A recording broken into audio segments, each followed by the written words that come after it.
We will tear down statues of evil and throw them in the harbour. We'll demand change and denounce racism loud and clear. But real lasting change means more than overthrowing the symbols of racism in Bristol. We need to also understand the foundations of racism that our city was built on. We need to understand why they are so painful to this day. You see, there is blood on the bricks of Bristol.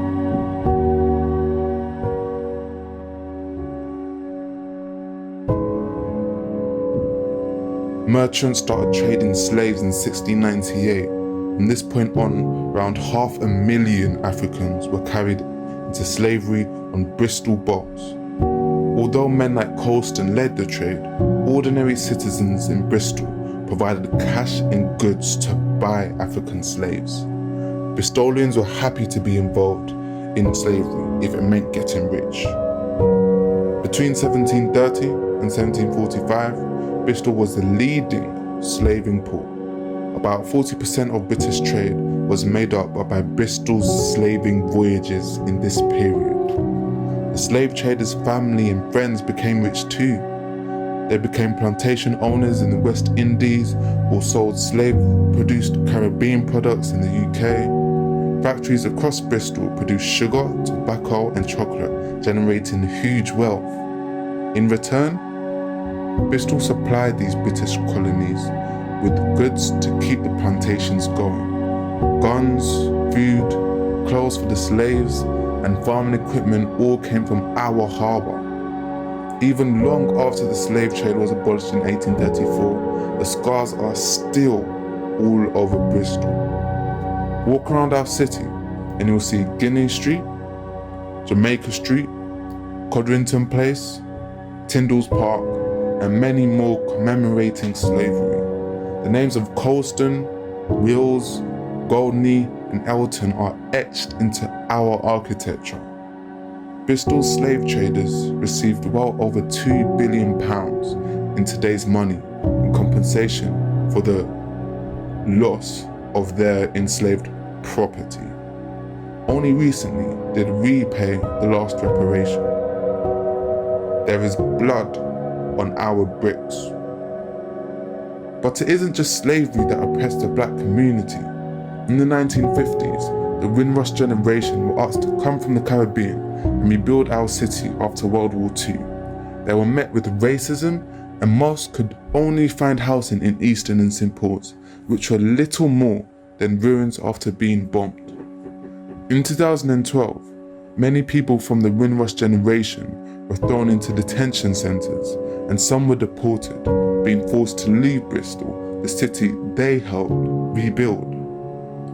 In the 60s, the Bristol Omnibus Company only employed white drivers and conductors.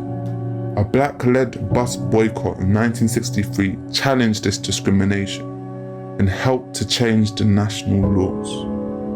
By the 80s, race relations in the city reached a boiling point, and violent riots broke out in St. Paul's. Riot-equipped police are descending on the West Indian community in Bristol tonight to try and quell what's probably the worst street violence the city has ever seen. We love Bristol. It's creative and independent, it's loud, and it's beautiful. It's St. Paul's Carnival and the Suspension Bridge. But scars of racism are all over Bristol. The foundations of the city were built by slaves. There is blood on our bricks. I've always been proud to live in Bristol, to work here, to study here, and to be considered a part of the independent voice that Bristol is famed to have. But to be honest, I didn't really realize the slavery links that the city had until about 2016, which was 2 years into living here and 2 years into university. I'd always been taught about slavery by my schools, by my parents, by my grandparents. And so I was fortunate to have grown up in that conversation. But it wasn't told to me from a place of sadness or anger, but as a thing that I had to overcome, that I had to change the narrative of. And so living here with that responsibility is hard. because you can't be seen or you can't make a mistake. That could directly impact the chance that somebody else has to come here, to learn, to live a better life. And so that's a lot of pressure. But at the same time, I think the general responsibility is for us to make a mark in society, for us to push for the spaces to be created for us, for us to make our voices heard. And as you've seen over the past weeks, years, we keep on doing that. We've never stopped. But what's changing and what needs to keep on changing is the world's willingness to listen.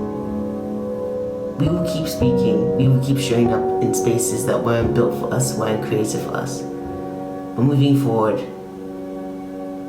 there needs to be the willingness from the people on the outside looking in to listen, to keep on opening up those spaces, to keep making us feel welcome. And I think that's the only way that the world is going to change.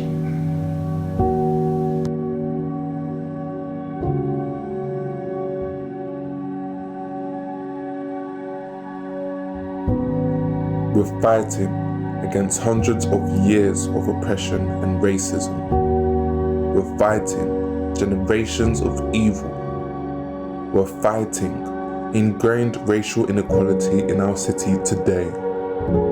To overcome forces so formidable, we need something powerful. We need the power of the gospel. The love of Jesus that changes hearts and brings freedom. The light that shines in the darkness, and the darkness cannot overcome it. So, we're making a stand. When you live in a city built on slavery, it's not enough to be passive.